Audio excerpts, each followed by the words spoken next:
Justin II was Eastern Roman Emperor from 565 to 574. He was the husband of Sophia, nephew of Justinian I and the Empress Theodora, and was therefore a member of the Justinian dynasty. His reign is marked by war with Sasanian Iran and the loss of the greater part of Italy. He presented the cross of Justin II to St. Peter's, Rome, family. He was a son of Vigilantia and Dulcidio, respectively the sister and brother-in-law of Justinian. His siblings included Marcellus and Praejecta. Reign. Accession. Justinian I died on the night of 14 to 15 November 565.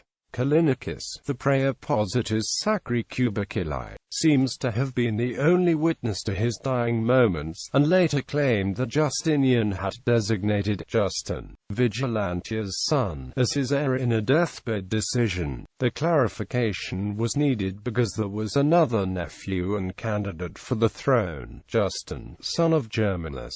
Modern historians suspect Callinicus may have fabricated the last words of Justinian to secure the succession for his political ally. As Robert Browning observed, did Justinian really bring himself in the end to make a choice, or did Callinicus make it for him? Only Callinicus knew. In any case, Callinicus started alerting those most interested in the succession, originally various members of the Byzantine Senate. Then they jointly informed Justin and Vigilantia are offering the throne. Justin accepted after the traditional token show of reluctance, and with his wife Sophia, he was escorted to the great palaces of Constantinople. The executors blocked the palace entrances during the night, and early in the morning, John Scholasticus, Patriarch of Constantinople, crowned the new Augustus.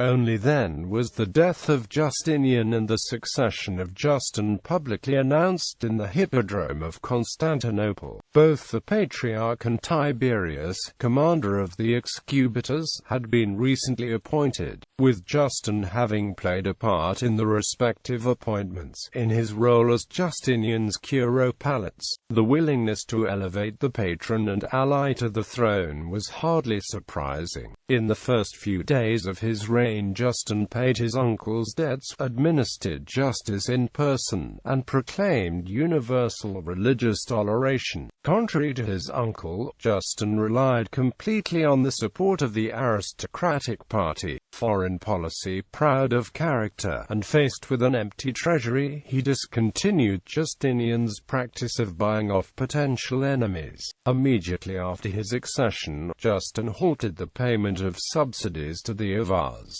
ending a truce that had existed since 558.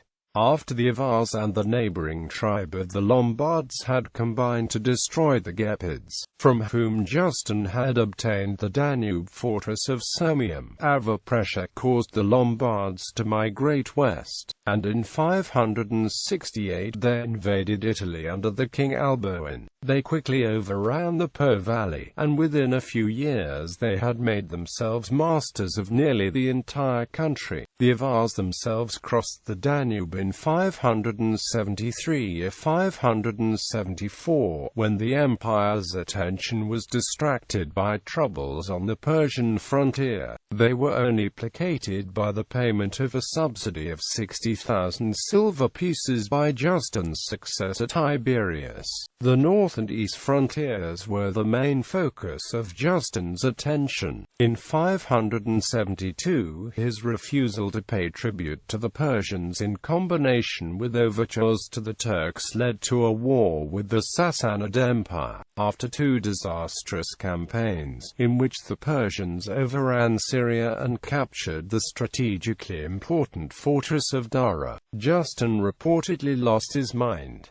Personal traits. The historian Praevitorean describes Justin as a rigid man, dazzled by his predecessor's glories, to whom fell the task of guiding an exhausted, ill-defended empire through a crisis of the first magnitude and a new movement of peoples. Praevitorean continues, in foreign affairs he took the attitude of the invincible, unbending Roman, and in the disasters which his lack of realism occasioned, his reason ultimately gave way. It was foreign powers which he underrated and hoped to bluff by a lofty inflexibility, for he was well aware of the desperate state of the finances and the army and of the need to reconcile the monophysites, succession and abdication. The temporary fits of insanity into which Justin fell warned him to name a colleague. Passing over his own relatives, he raised, on the advice of Sophia, the general Tiberius to be Caesar in December 574, adopting him as his son, and withdrew into retirement.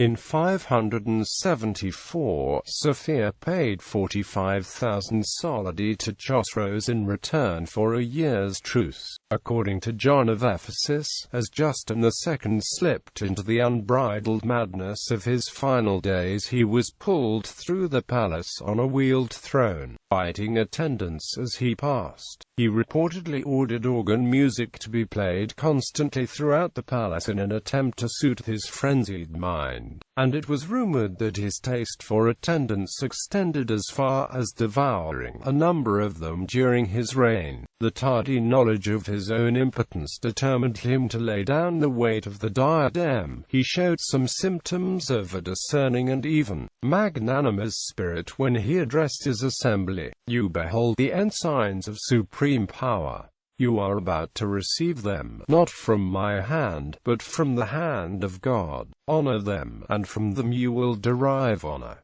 Respect the Empress your mother. You are now her son, before you were her servant. Delight not in blood, abstain from revenge, avoid those actions by which I have incurred the public hatred, and consult the experience, rather than the example, of your predecessor. As a man, I have sinned. As a sinner, even in this life, I have been severely punished. But these servants, who have abused my confidence and inflamed my passions, will appear with me before the tribunal of Christ. I have been dazzled by the splendor of the diadem. Be thou wise and modest. Remember what you have been. Remember what you are. You see around us your slaves and your children. With the authority, assume the tenderness of a parent. Love your people like yourself. Cultivate the affections. Maintain the discipline of the army. Protect the fortunes of the rich. Relieve the necessities of the poor. In silence and in tears, the assembly applauded the counsels, and sympathized with the repentance of the prince.